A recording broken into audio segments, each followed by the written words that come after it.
Today, let's take a look at the latest sliding handheld console from Anbernic, the RG Slide.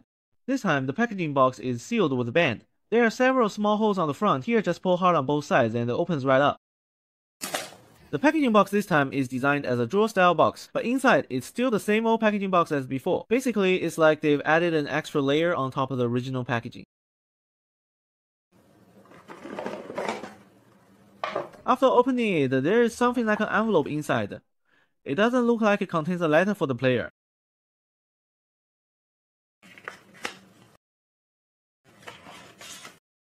Huh?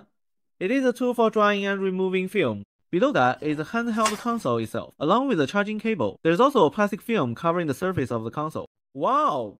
This device feels much bigger than I expected. The RG Slide is a bit too big to hold like a phone. It feels like holding a brick, mainly because it's a slider device. If you want it to feel sturdy, there's no way it can be thin. Wow, that crisp click sound when you slide it open is really satisfying. This is currently the only slider-style Android retro gaming handheld made by a domestic manufacturer, and it features a 4.7-inch full-free 1280 by 960 resolution, 120Hz high refresh rate IPS screen. These screen specs were something I could only dream of before. I never thought they'd actually come true. In a previous video of mine, when talking about high resolution for 3 screens, I only dared to mention 800 by 600 resolution. So I've been really looking forward to this device. There's an air intake for the cooling fan in the middle of the back, but surprisingly, the exhaust vent is on the bottom. Isn't it usually on the top? So when you hold it with your left hand, the exhaust vent faces the inside of your palm, and you can clearly feel some heat. After sliding it open, you can see the inscription on the back of the device, a 5000 mAh battery and 10W charging power. Let's compare it with Sony's Android. The slight phone size difference between the two is actually quite noticeable. This little device is also quite solid and thick. When Sony released this device, mainstream phone screens were all about this size. Even though it has a 16:9 screen, its screen-to-body ratio doesn't feel much better compared to the RG Slide.